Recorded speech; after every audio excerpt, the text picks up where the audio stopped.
Chance y Brian. Mande, dijo.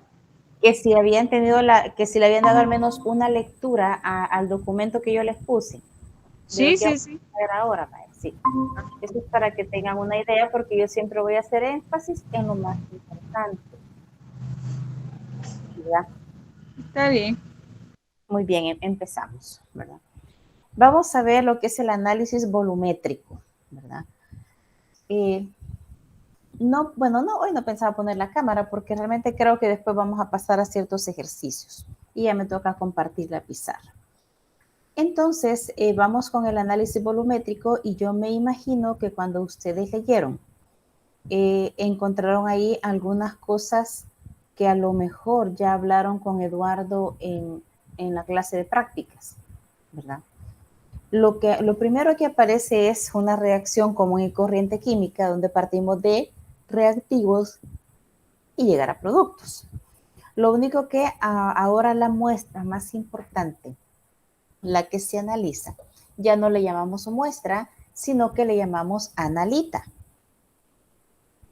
La analita va a ser para nosotros aquel reactivo en el cual nosotros estamos identificando o queremos saber qué es, si es una sustancia desconocida, casi siempre. Y me habla de otro reactivo T, que este es el que sirve para titular. Yo me imagino que de titulaciones ya hablaron con Eduardo en las prácticas, ¿verdad? Si algo les aparece desconocido, me detienen, si es que no lo han visto con él todavía.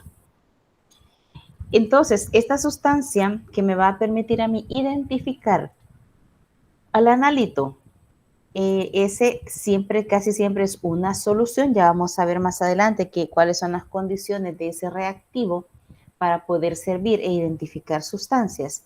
Pero obviamente es una solución que siempre se coloca en una bureta, ¿verdad? Y se le conoce como estándar, porque es la solución que me va a permitir hacer una estandarización, quiere decir poder encontrar una concentración exacta de una solución. Y es la que me permite a mí ir haciendo goteos. Yo les decía algo que en cuanto a estandarización y titulación, yo creo que eso ya comenzaron a hablar con usted. Entonces, la primera parte de este documento me imagino que no es desconocido, que la titulación es por goteo, no es chorro, es por goteo, no puede durar mucho tiempo, sino que una titulación es cuestión de minutos. ¿Y qué es lo que se va a observar ahí? Un viraje de color. Se le llama viraje al cambio de color. Y depende de la sustancia a la que esté, puede variar o puede ser cambiar a rosado, puede cambiar a amarillo o incluso es de color y se puede hacer transparente. Hay diferentes factores que me van a indicar que el equilibrio, cuando nosotros titulamos con una solución estándar, lo que buscamos es un equilibrio. Y al encontrar ese equilibrio ya nos permite conocer la concentración de la sustancia desconocida. Pero también habrán hablado en esas pláticas de las prácticas que para titular necesitamos un indicador, ¿verdad? Me parece que ustedes habrán trabajado, y sáquenme del error si estoy mal, con indicadores conocidos como la fenolftaleína, creo que es la que más se utiliza en las generales. No sé si han tenido oportunidad o no, a ustedes les ha tocado todo en línea. No, eso no. No. La fenolftaleína, ¿no recuerdan ningún nombre de ningún indicador que hayan hablado, aunque sea en teoría, en materias anteriores? Bien, y la fenolftaleína la ocupamos en química general. En química, ajá, cierto. Ajá, en general es la fenolftaleína la que más se utiliza, ¿verdad? Me parece que otro indicador es el negro de ericromo T. Ayúdenme con más indicadores que ustedes hayan visto. Ahí auxílieme, Eduardo, también de cuáles se acuerda usted.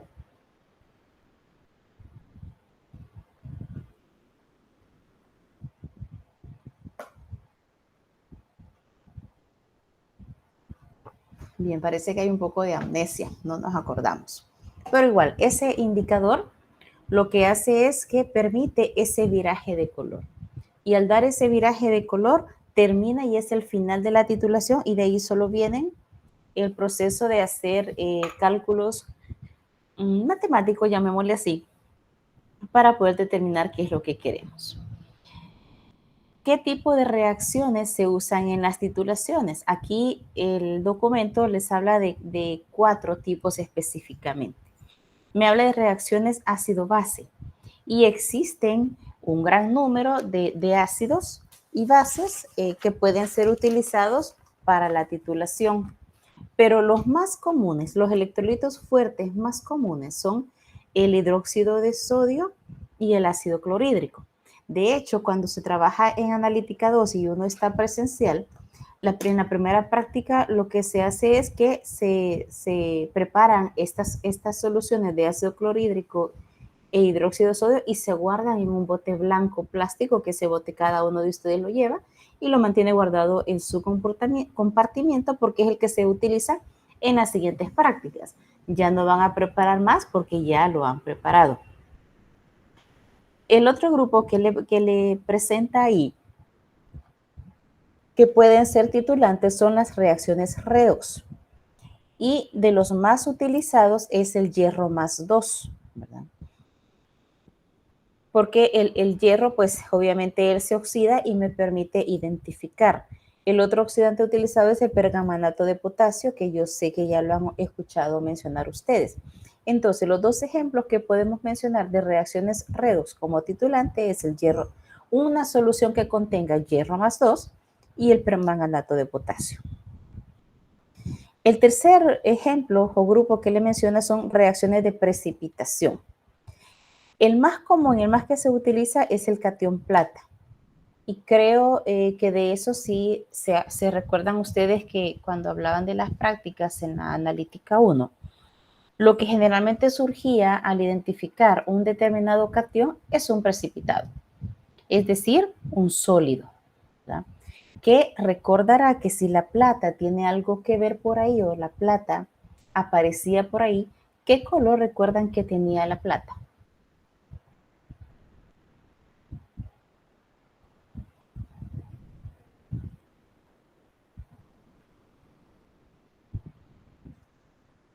Victoria Jael, ¿qué color recuerda que tenía la plata?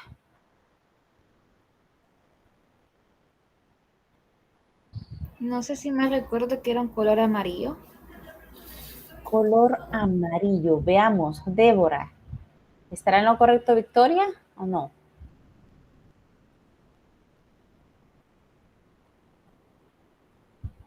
Débora, ¿está en la clase?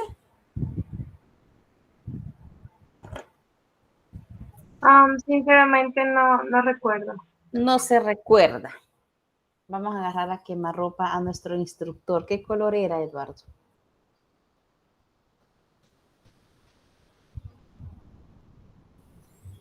Hola, buenas tardes, Lick. Buenas tardes, Eduardo.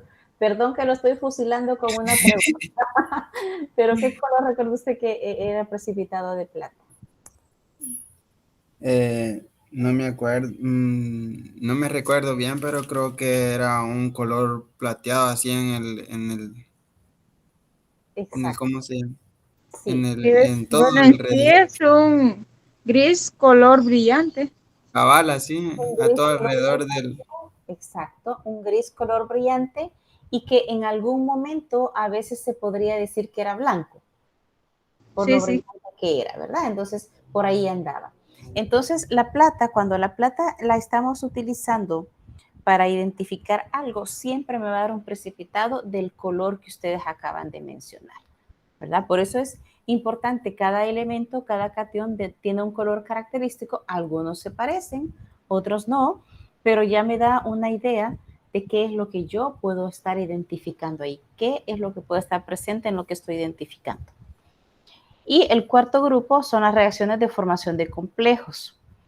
Y entonces, en esta formación de complejo, le dice que, por ejemplo, el documento le dice que ocurre entre la plata y los iones cianuro. Ahí le pone alguna reacción, pero lo que se utiliza es el famoso EDTA, con mayúscula, ¿verdad? Y el EDTA es el ácido etilendiamino tetracético. Es bien difícil que usted que le pregunte, por ejemplo, a un compañero, mira, ¿y dónde está el ácido etilendiaminotetracético? No, generalmente decimos, ¿dónde está el EDTA? Don Beto me preparó el EDTA.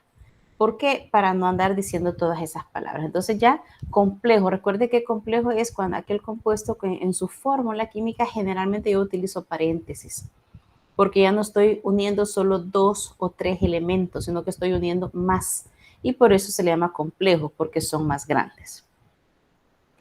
¿Cuáles son los requisitos para las reacciones utilizadas en análisis poliométrico? Me dice en primer lugar que la reacción debe ocurrir de acuerdo a la reacción química definida. Quiere decir, no se me vaya al revés, vaya siempre de reactivos a productos. Siga el orden o el sentido en el cual tenemos nosotros definido en la reacción química que tenemos. Y le dice, no deben existir reacciones colaterales. Significa formación de otras cosas aparte de lo que yo estoy buscando. En el segundo requisito, la reacción debe terminar por completo en el punto de equivalencia. Ahí le dice que la K debe ser un poco grande. Obviamente, cuando ya se está trabajando en el laboratorio, al final siempre terminamos en algún ejercicio matemático para fundamentar los resultados a los cuales hemos llegado. Pero la reacción se debe dar completa. No vamos a decir, esto lo voy a hacer, pero solo reacciona a la mitad, solo voy a obtener media reacción. No, debe ser completa y en el sentido en el cual debe darse. El tercero, debe contarse con un método para determinar cuándo se alcance el punto de equilibrio. Se debe contar con un indicador para que el analista sepa cuándo detener la adición de titulante. A veces se han cometido errores y Eduardo no me va a dejar mentir en la práctica. A veces se comete un error o se olvida agregar el indicador o no se agrega la cantidad adecuada o agregamos mucho o agregamos poco. Y a veces los estudiantes han comenzado a titular. Le ha pasado a docentes cuando el docente experimenta la práctica antes de ir con los estudiantes. Algo hace mal. Y a veces comienza a titular y comienza a gotear el titulante de la bureta. Entonces se acaba una buretada, decimos nosotros, se acaba una bureta de reactivo titulante y la volvemos a llenar y se acaba esa o se va a la mitad. O simplemente me acabo 2 buretas de titulante y no me cambia de color. Quiere decir que ahí ha ocurrido un error, ¿verdad? No se puede gastar más de 50 mililitros en una titulación. Es bien raro. Por eso le dice que es conveniente que la reacción de titulación sea rápida. No vamos a estar gastándonos buretas y buretas de titulante para llegar a los resultados. O también se puede agarrar en pequeñas cantidades, ¿verdad? Exacto, se puede dar en pequeñas cantidades y es que realmente son pequeñas cantidades. No me recuerdo cuántos son los mililitros máximos que yo he observado con las prácticas de los estudiantes, pero incluso lo menos podría gastarse a veces hasta 5 o 6 mililitros de titulante y el equilibrio se ha alcanzado, pero también se puede gastar 20, 25 mililitros, pero no 50 o más, porque eso ya es una reacción que se ha tardado y obviamente lo que ya ha pasado es que ha existido un problema. Lick, Dígame. creo que en una sí se nos fue bastante a nosotros que no nos viraba la solución y ya estábamos afligidos que llenamos la bureta de nuevo y usted nos dijo que siguiéramos titulando. Sí, porque había que descubrir, Eduardo, qué había pasado. Si era un error humano o algo había pasado ahí. Porque acuérdese que lamentablemente la mayoría de los reactivos con los que tenemos en la universidad están vencidos. Entonces, sí se pueden usar a nivel educativo, pero el que nos permitan o se pueda usar a nivel educativo no me da el 100% de certeza que estén trabajando como debe de ser. Entonces, sí, Eduardo, cuando eso pasa, yo le digo, siga, siga, siga, y es cuando vemos de que se va demasiado, decimos nosotros, no, aquí algo ha pasado. Generalmente son los reactivos. ¿Usted se dio cuenta, Eduardo, antes de la pandemia, a fin del año 2020, creo que fue, Horazul regaló bastantes reactivos a la universidad? pero bastante reactivos que estaban vencidos, que para ellos no servían por el tipo de trabajo que era a que se dedicaba esa empresa, pero para nosotros sí. Y bueno, yo fui una de las primeras que se alegró, porque por las prácticas, ¿verdad? A veces uno suspende ciertas prácticas porque hace falta un reactivo. Y entonces se llegó bastante reactivo de ellos. Lamentablemente ahí vino la pandemia, ya no pudimos llegar, entonces yo espero que esos reactivos estén ahí y cuando regresemos ya no tengamos tantas dificultades como las que a Eduardo le ha tocado vivir, por ejemplo, como estudiante, ¿verdad? Que a veces nos tocaba, a mí me tocó varias veces recortar una práctica o improvisar otra, montar otra, con tal de hacer la práctica, de contar con los reactivos que teníamos. Bien. Otro tema que les mencioné el documento es la estequiometría. Con sus palabras, ¿qué recuerdan que es la estequiometría? ¿Por qué es tan importante la estequiometría?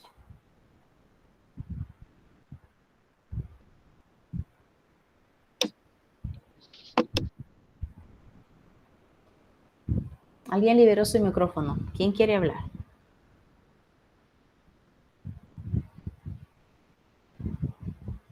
La estequiometría es la parte de la química y la matemática que se utilizan para saber, digamos, cuántos litros hay en un galón, digamos.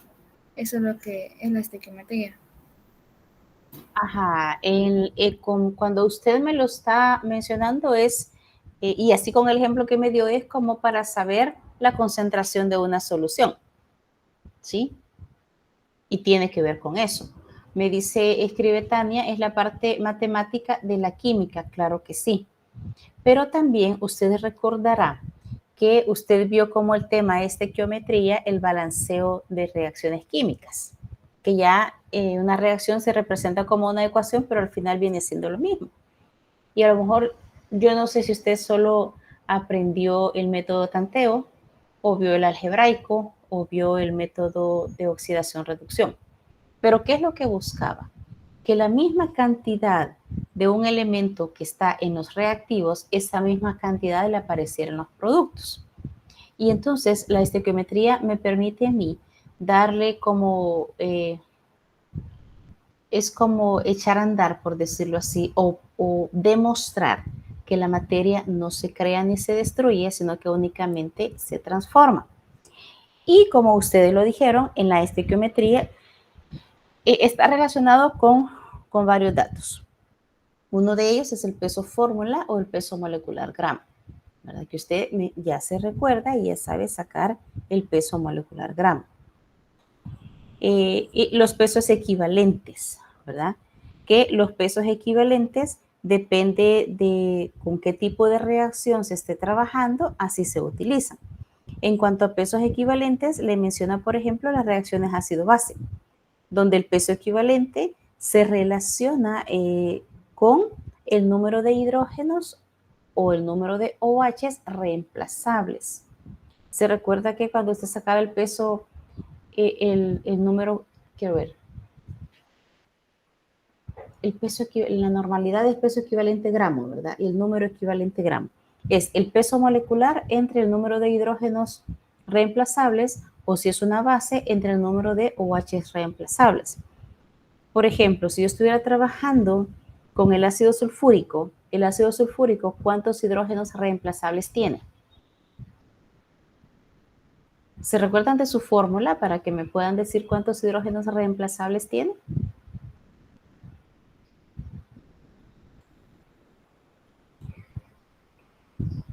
Cuatro creo que son.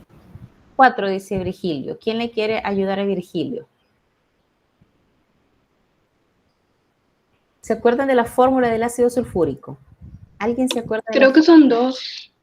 Es el H2SO4. Y si me dice H sub 2, quiere decir que tiene 2 hidrógenos reemplazables. Es decir, cuando él reacciona y generalmente va a formar una sal, puede ser sustituido un hidrógeno o 2. Entonces, él tiene 2 hidrógenos reemplazables. ¿Cuál sería el peso equivalente de ese ácido sulfúrico? Sería su peso molecular dividido entre 2.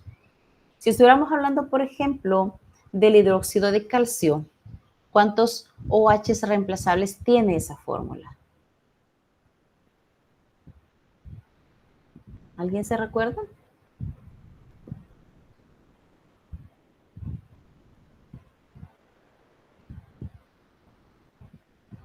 ¿El calcio en qué familia de la tabla periódica está? Les estoy hablando del abecedario de los químicos, la tabla periódica, las En los familias, alcalinoterrios, en los alcalinoterros. ¿Cuál es la valencia de los alcalinoterros?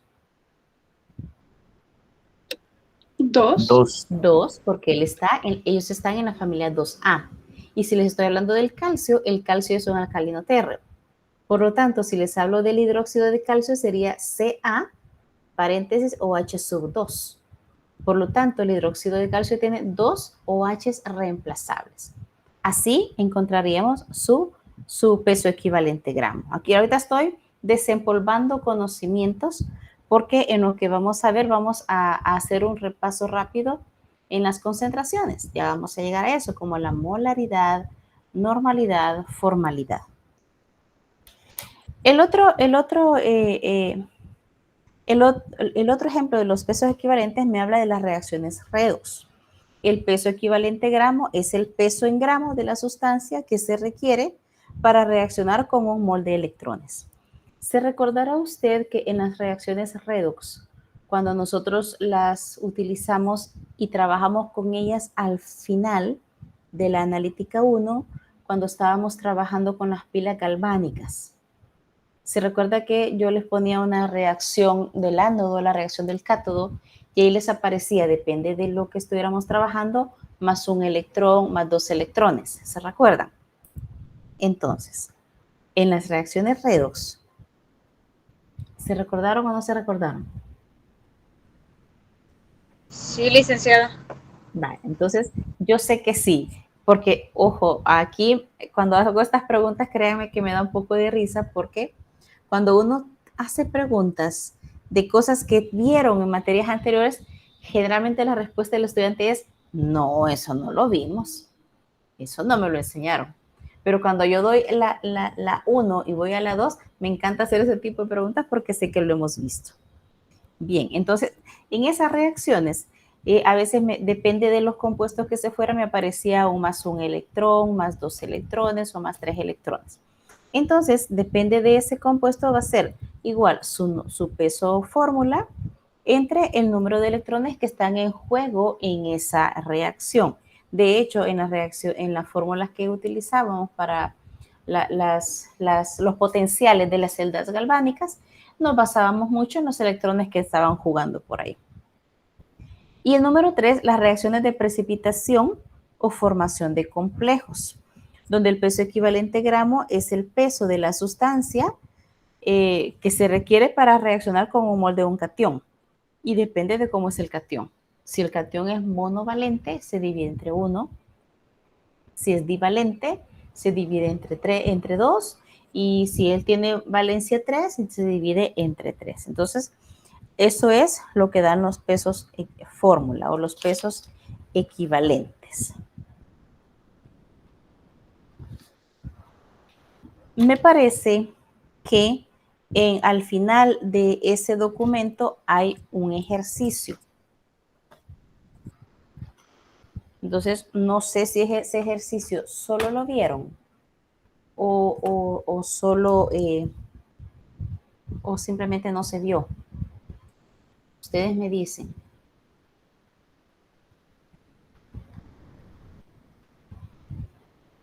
Más o menos, Lic. Más o menos, ¿verdad? Uy, yo que quería compartir algo, no me sale lo que quiero compartir.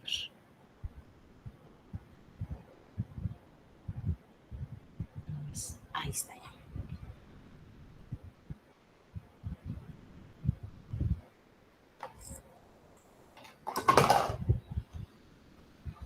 Al final del documento les sale, por ejemplo, de formación de complejos y les sale una reacción del ion con el complejo del permanganato y ahí les sale más un electrón, más 3 electrones y ahí eso depende. Pero hay un ejemplo al final que dice calcule los moles y gramos que reaccionan con 60 gramos de NaOH. y tenemos esta reacción química. A ver.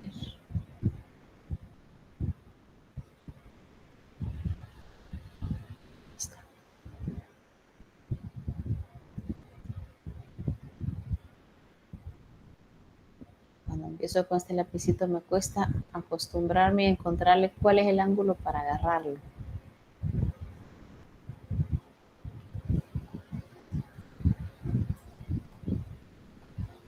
Tengo el ácido fosfórico. Este tendría que ser 3.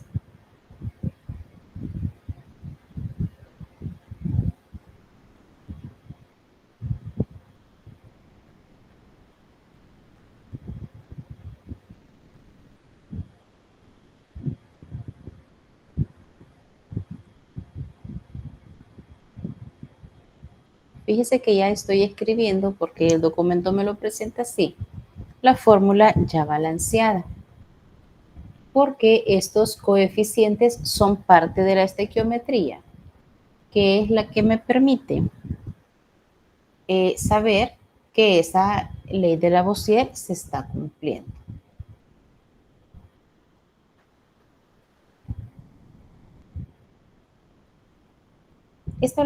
Esta reacción la tienen en el documento. Y entonces le dice, calcule los moles que reaccionan con 60 gramos de hidróxido de sodio. Siempre vamos a utilizar el peso molecular de cada uno de ellos. Y lo estaría colocando yo acá.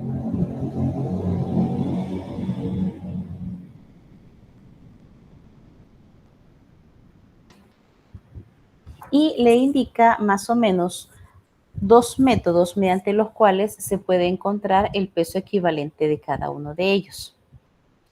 Fíjese que tenemos que el NaOH tenemos como 2 moles de ellos. Quiere decir que para poder poner en relación este ácido fosfórico con el ácido, me permiten, necesito contestar esta llamada. Hola, buenas tardes. Bien, ¿y usted qué tal? Yo me imagino yo. Uh-huh. Dígame. Ajá, sí.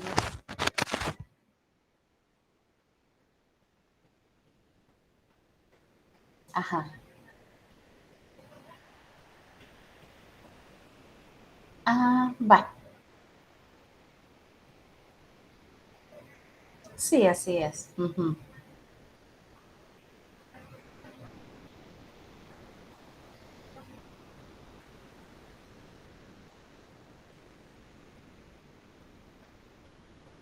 Fíjese que ahí depende de la hora en la que usted se desocuparía, porque yo mañana en la mañana tengo clase a las 11, significa que unos un cuarto a las 11 tendría que estar ya en mi casa. Pero si usted antes de ese tiempo se desocupa, pues yo me movilizo a donde usted esté.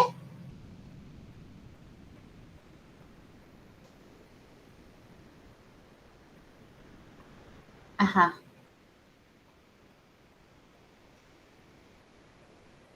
Usted me avisa. Va, de acuerdo. Ay, me daría pena, pero espero yo que salga temprano y yo me movilizo.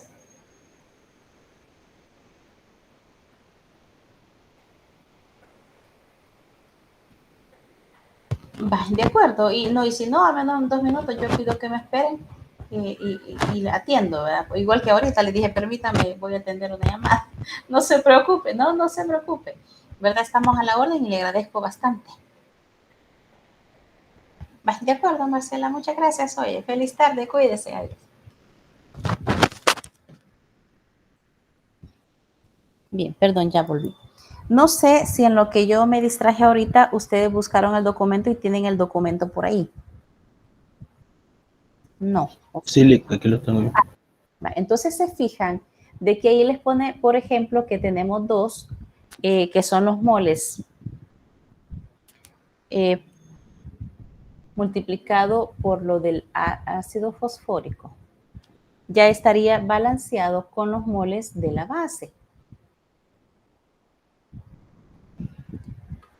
Y le está diciendo que se tienen 60 gramos de NaOH.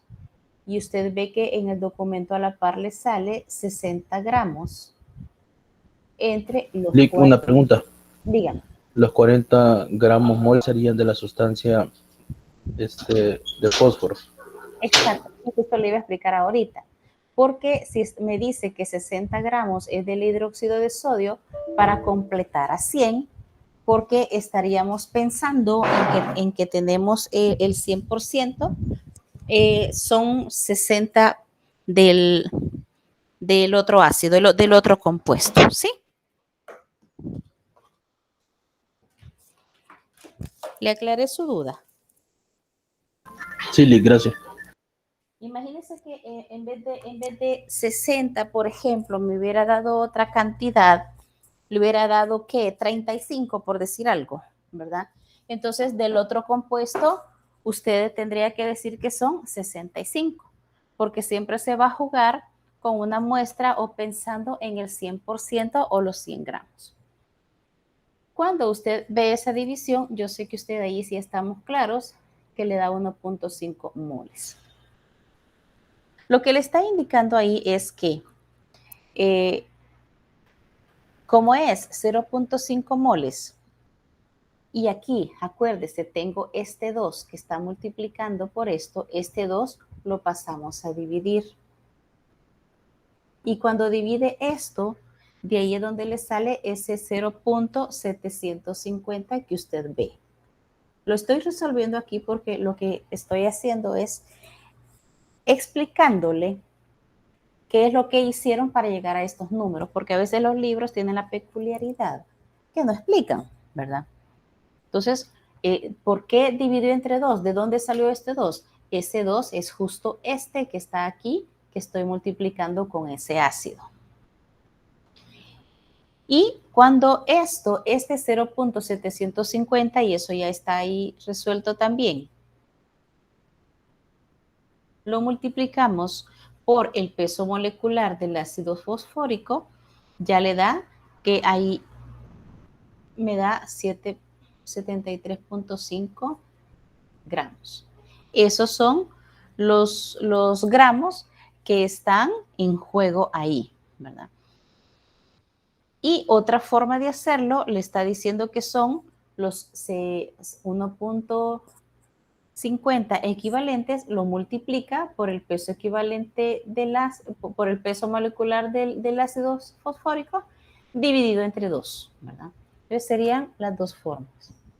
Ahora, el libro ya no terminó de hacer este ejercicio, porque la otra pregunta que le estaba haciendo era ¿cuántos eran los moles? Y para eso, recuerde que usted ya conoce esta formulita que la trabajó bastante en soluciones. No, perdón, es al revés, es masa sobre peso molecular. Por estar hablando, las confundí. Esta formulita yo sé que usted ya se la puede y esto se sigue utilizando bastante. Entonces, masa entre PMG. Si usted ya tiene cuánto es la masa de este compuesto, lo divide entre su PMG y ya va a tener los moles. Y de esa forma encuentra o termina de hacer este ejercicio que él está pidiendo, ¿verdad? No sé si con esto ya aclaré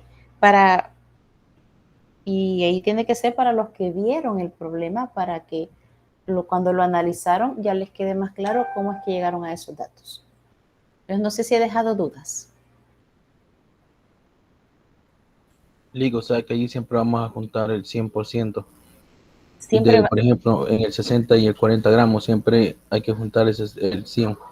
Exacto, porque como digamos cantidad patrón o estándar que se utiliza, siempre se piensa en una muestra de 100 gramos. Siempre va a ser así.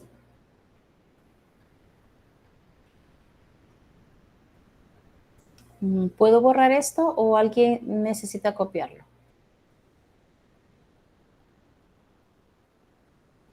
Necesito que me respondan porque yo no los puedo ver. Cuando yo comparto esta pizarra, yo dejo de verlos. Elimínalo. Ya está. Muy bien, gracias.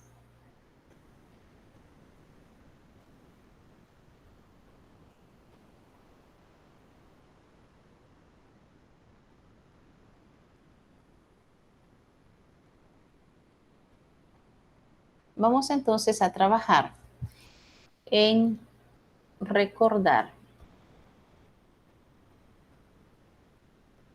lo que es la molaridad. La molaridad es el número de moles entre los litros de solución. Y le dicto un problema. Ahí sí, hoy sí los vamos a poner a trabajar. Calcule la concentración molar. ¿Me dicen si están listos para comenzar a dictarles? Sí, Pero, Bien, gracias. Calcule la concentración molar que contiene 6 gramos de cloruro de sodio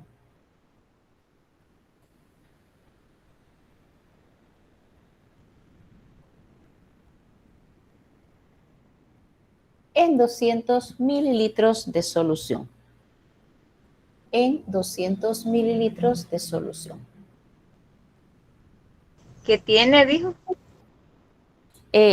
6 gramos de, lo he puesto en la pizarra, 6 gramos de cloruro de sodio en 200 mililitros de solución.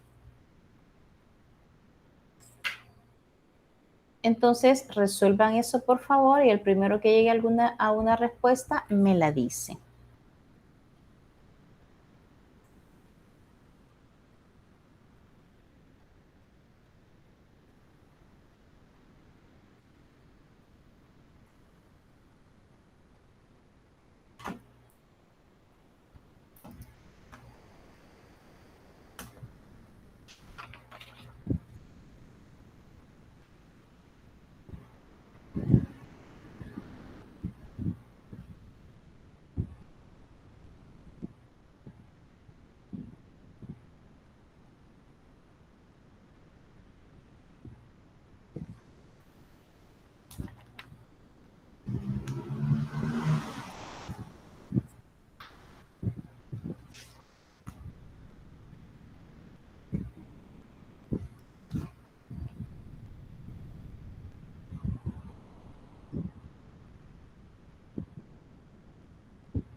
.5 me da.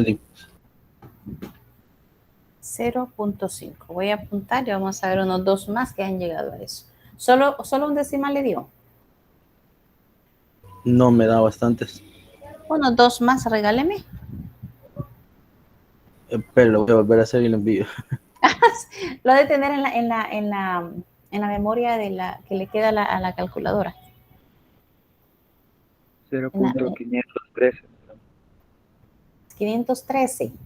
Sí. Muy bien, a esa respuesta llegué yo. Esa tiene que haber sido la que me dieron, ¿verdad? Esa respuesta tuvo que haber sido. Los demás van llegando a eso, ya llegaron o alguien se me perdió en algún dato.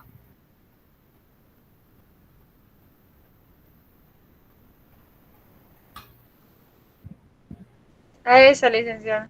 A esa, muy bien. Vamos al segundo ejercicio. Sí, liga eso. Vaya, muchas gracias. Qué bueno. Le dicto el segundo ejercicio. Calcule el número de moles. Calcule el número de moles. Y el número de gramos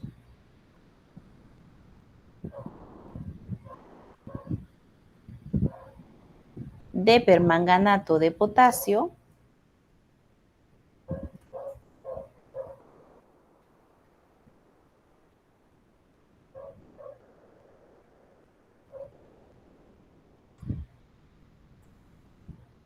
en 3 litros de una solución.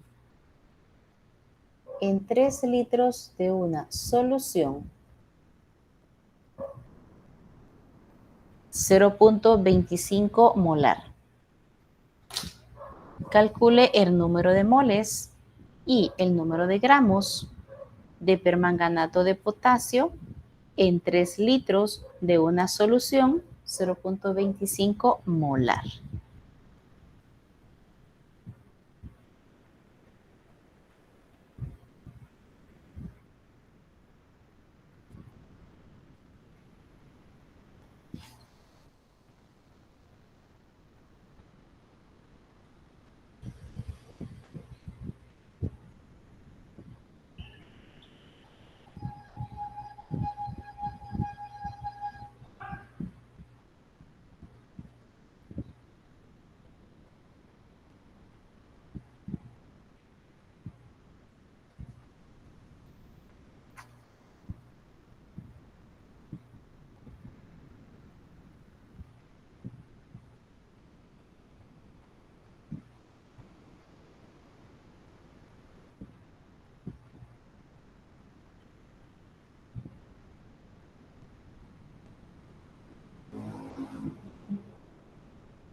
Vic, Diga.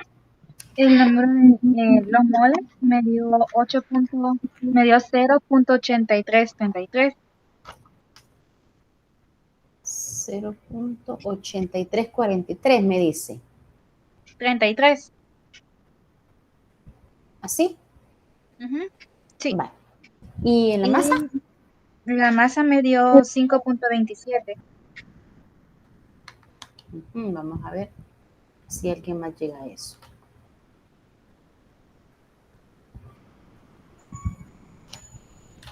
Estos son moles.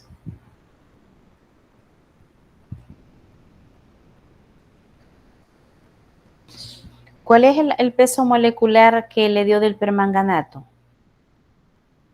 158.034. Así es, muy bien.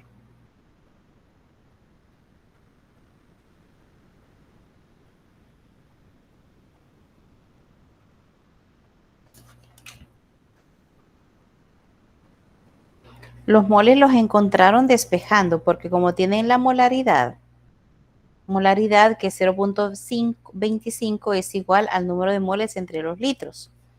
Cuando ustedes multiplican 0.25 por 3, ¿qué no les da 0.75 en lugar Eso de me da 0.833? Eso le dio a alguien más. Porque acuérdense que tenemos esto, 0.75. ¿eh? Ajá, 0.25, que es la molaridad, los moles que no sabemos cuánto es, y aquí tenemos 3 litros. Cuando esto pasa a multiplicar allá, tendría que dar necesariamente 0.75. Verifiquen ahí por qué llegaron a este valor. A lo mejor el procedimiento está bien, solo hubo un error al usar la calculadora. Sí, Ahí 0.75. sí, eso da porque se despeja la fórmula y nos queda moles igual a la molaridad que nos dio por los litros. Exacto, a eso me refiero. Eso significa que tampoco sería esa cantidad de gramos. Porque acuérdese que por la fórmula que les puse anteriormente, que el número de moles es igual a masa sobre peso molecular gramo, si ya tenemos los moles, despejamos la masa. Sería multiplicar estos 0.75 por el peso molecular del permanganato, que les dio 158 y decimales. Entonces, cuando hagan eso, me dice más o menos cuánto les da la masa.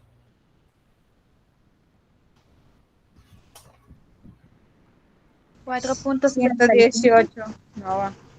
4 puntos no. Yo creo que me inclino más a quien me dijo ahí por 118, 119. 118.5. Entonces los demás han llegado a eso, y si no han llegado a eso, se equivocaron, rectificaron en donde había estado su error. Sí, 118.5. Muy bien. Pero eso serían los gramos, ¿verdad? Exacto, eso serían los gramos, porque los moles son los 0.75. Porque acuérdese que aquí molaridad es mol por litro. Mol por litro, se eliminan los litros y le quedan moles. Aquí por el espacio no escribí los moles.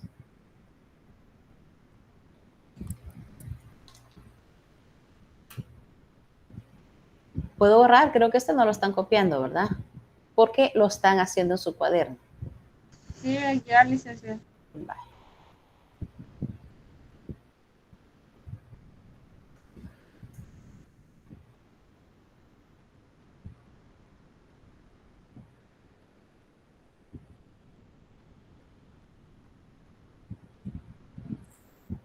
Vamos ahora a la formalidad. Yo siento que formalidad es una concentración que casi no se usa, que me corrija Eduardo si ha tenido bastante encuentro con soluciones de concentración formal. Yo siento que no muchos, ¿verdad? No, no muchos, casi ¿Verdad? solo en química física, que se ocupa poquito, y en termodinámica, pero no es mucho. No es mucho. Tiene varias fórmulas, pero una quizás más utilizada es esta, que la formalidad es igual a los gramos entre el peso fórmula o PMG multiplicado por el volumen. Peso fórmula estaríamos hablando que es el mismo peso molecular gramo.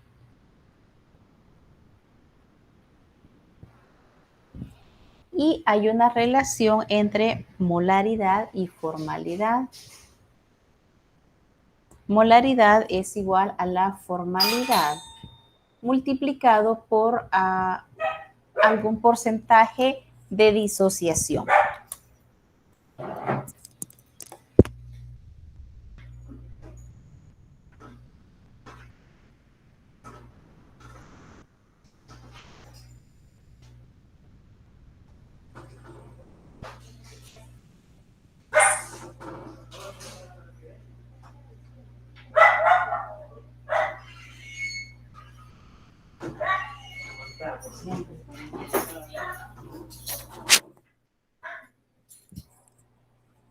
¿Copiaron eso?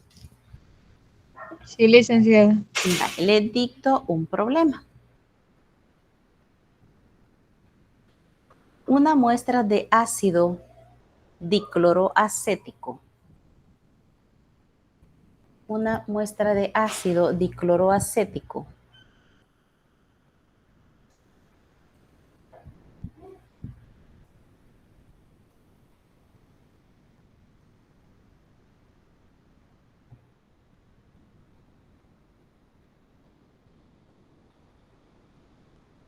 Que pesa 6.447 gramos.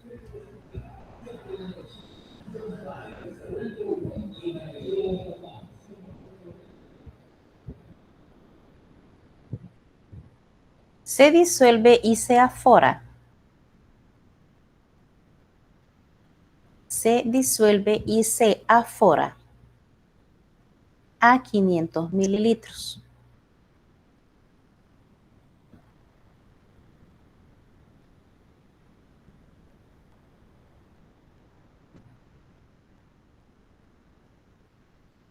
Punto y seguido.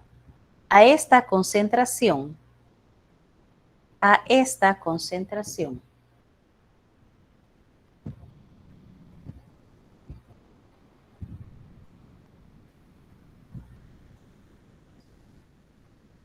el ácido está alrededor. El ácido está alrededor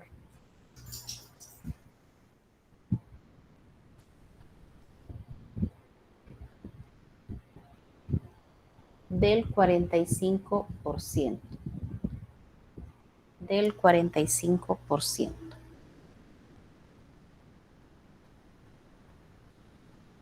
Puede copiar esta reacción y luego le sigo dictando.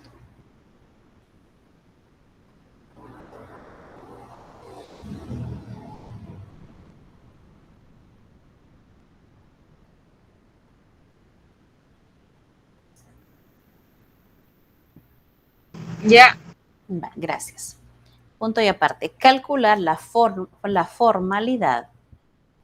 Calcular la formalidad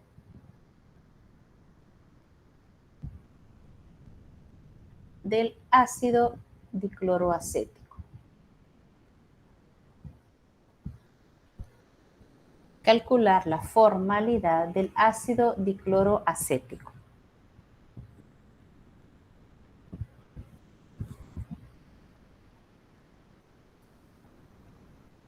Y la molaridad de las especies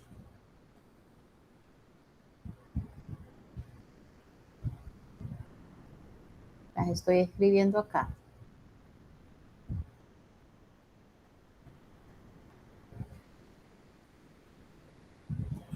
Y la molaridad de las especies que están en la disociación, ¿verdad?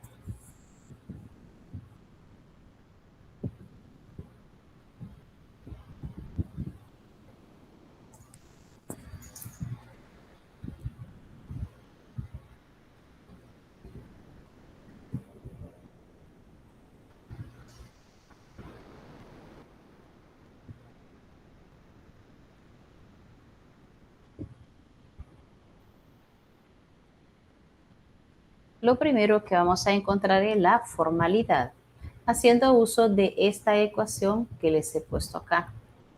Le dice que los gramos de ácido son 6.447 447 gramos. Dividido entre su peso molecular. Si quieren, después ustedes lo comprueban.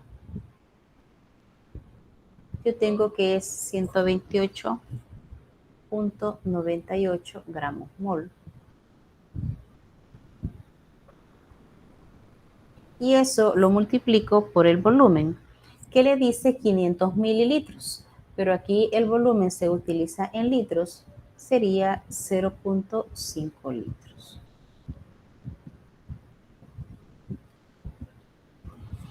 Cuando hacemos toda esta operación, si lo puede ir comprobando, lo hace para si hay necesidad de corregir.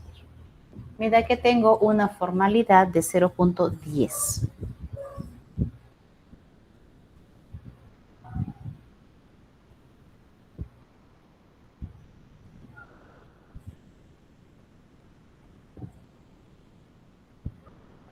Para encontrar la molaridad de las especies, voy a utilizar esta fórmula que les puse aquí, que me relaciona la molaridad con la formalidad de acuerdo al porcentaje en el cual ellos están ahí. Si trabajo primero con la especie de la disociación, tendría que multiplicar la formalidad. La formalidad es la misma, ya sea que esté el ácido puro o él esté en solución. Y eso lo voy a multiplicar por su disociación o cómo él se ha disociado, que en este caso sería el 0.45. Porque le dice que el ácido está al 45%, parece que dice. El ácido está alrededor del 45%. Hay que dividirlo entre 100 para poder trabajar. Cuando multiplicamos eso, le da que la concentración molar de esta especie es 0.045 molar. Y vamos a hacer exactamente lo mismo, pero ahora ya con el ácido completo, si lo queremos decir así. Este es hidrógeno. ¿Qué sería? 0.1. ¿Cuál sería la disociación, el porcentaje del ácido completo? ¿Cuál creen que sería? El mismo. Sería del 55%. Exacto, sería el 55% porque igual se trabaja con el 100%. Dividido entre 100 estaríamos hablando del 55%. Igual como lo hacíamos allá en las masas, ¿verdad? La masa se va a completar a 100 gramos, una muestra patrón. En el porcentaje es igual. Si el 45% es lo que se ha disociado del ácido, el resto para el 100% le corresponde al ácido completo, si lo queremos ver así.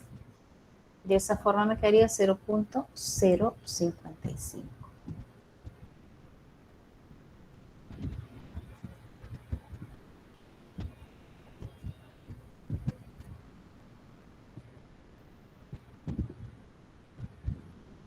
A ver, espero ese 5.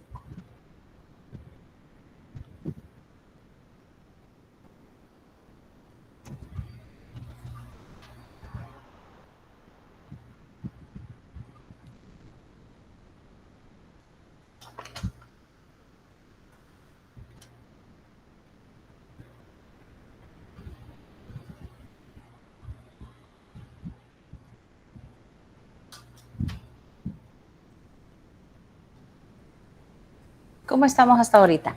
¿Estamos bien?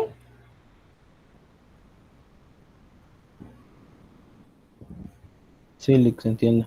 Vale, muy bien. Porque lo que me faltaría que recordáramos es la normalidad, pero no me quisiera meter en eso porque eso ya me va a invertir más tiempo. Y pues ya tenemos pues una hora de estar en esto, ¿verdad? ¿Todavía están copiando? ¿Me avisan cuando terminen?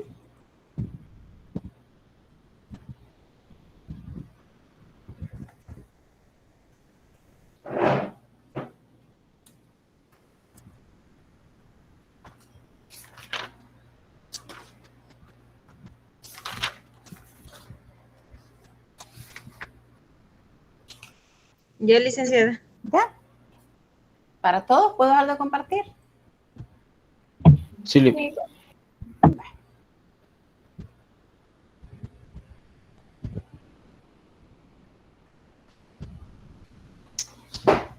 Bien, entonces, si se recuerdan de las fechas que les di yo al inicio, tenemos que el día lunes ya nos correspondería hacer nuestro primer parcial.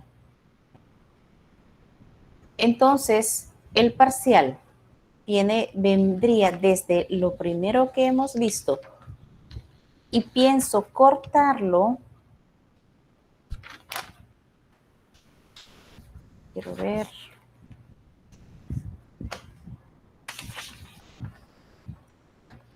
Ah, no, tendría que llegar hasta el método de los mínimos cuadrados. Ya este tema que comenzamos ahora, que es análisis volumétrico, ya no entraría al parcial, sino que el parcial vendría desde la primera clase hasta el método de mínimos cuadrados y ya análisis volumétrico ya no entraría, ¿verdad?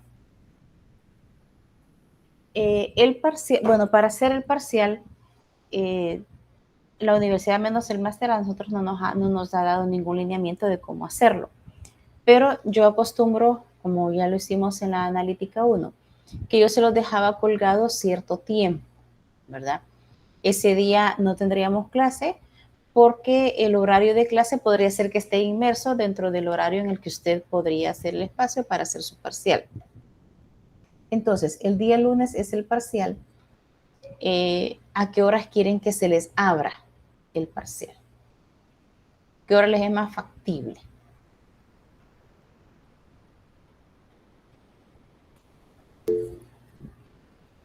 Si me escuchan cortado, que me escucha cortado es porque el internet les falla. Dice que tiene la conexión mala. Yo tengo la conexión mala, yo. No, ella. No, ella porque se escucha Ahora claro. le escucho perfectamente. Va, correcto, porque si todos me escuchan cortado, soy yo.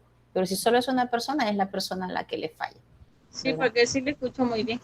Va, gracias. Entonces, mi pregunta, nosotros nuestro horario el lunes tenemos siempre de 4:20 a 6 de la tarde.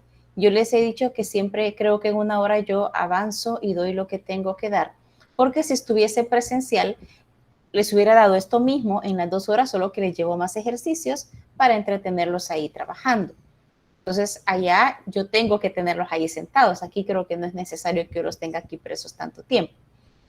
Entonces, yo pensaba que si el examen se podría abrir a las 4 de la tarde y se cierre a las 11 de la noche. Pero está bien. Sí. Por Gloria dice que está bien. ¿Y los demás qué dicen? Sí, me parece bien. ¿Les parece Sí, está bien?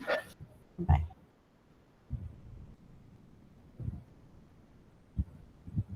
Recuerde que en el momento que usted dudas que pueda tener el día del parcial, y lo digo para Eduardo, ¿verdad? Para que no vaya a caer en trampas a veces, no ustedes, pero a veces los alumnos nos hacen preguntas cauciosas en el día de examen. Las preguntas que se responden en el día del parcial es de formato. Que yo haya escrito mal una palabra, un dato, y entonces no se comprenda la pregunta, lo que yo estoy preguntando. Pero preguntas sobre, ¿verdad que esto es así? ¿Verdad? Que le escriban a Eduardo, ¿verdad, Eduardo, que aquí voy bien? ¿Lo voy resolviendo bien? Y Eduardo inocentemente le diga sí. Entonces, esas preguntas están prohibidas hacerlas y prohibidas contestarlas.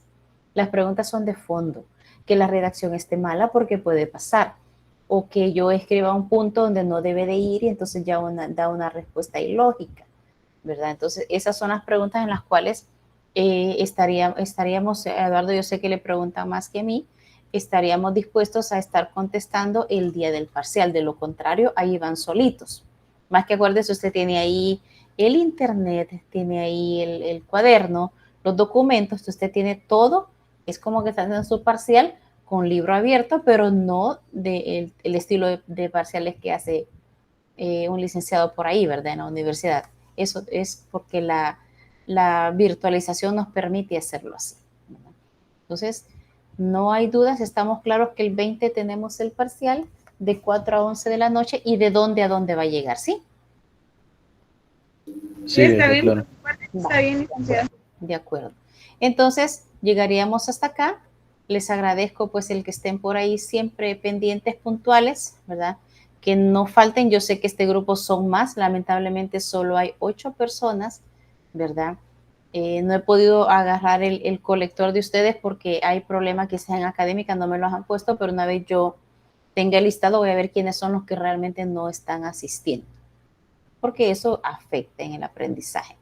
Para ustedes que siempre están, muchas gracias. Gracias, Eduardo, siempre por su disponibilidad y pues que tengan una feliz tarde. Gracias igual, licenciada. A ustedes, gracias, feliz tarde. Feliz tarde, Lick. Igualmente a ustedes, gracias. Feliz tarde. Feliz tarde, Gloria, gracias. Lick, tengo una duda, no sé si me podría ir al final. Claro que sí, Eduardo. Fíjese que un problema con con el ejercicio que les puse sobre la práctica. No muchos, algunos lo hicieron y otros no, ¿verdad? Pero lo que lo hicieron, creo que lo hicieron mal, no sé si me podría confirmar si yo soy el que está equivocado. Mire, entonces en ese caso, Eduardo, lo que tengo yo que hacer es meterme a la práctica y ver qué es lo que usted les puso en la tarea, porque honestamente no la he visto.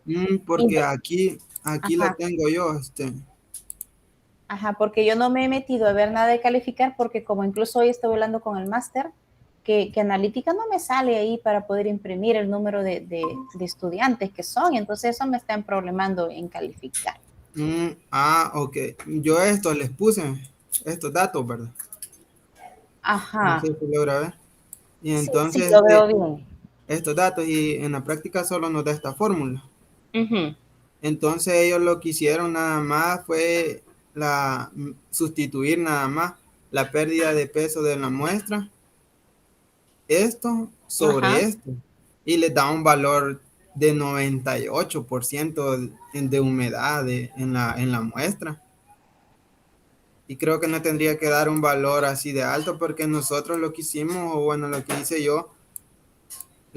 yo fue que aquí en esta fórmula calculé la pérdida de peso en la muestra primero, para después sustituirlo. Ya aquí al lado, ya aquí en el peso de la muestra húmeda sí ocupé este dato, pero ya aquí hice otro cálculo.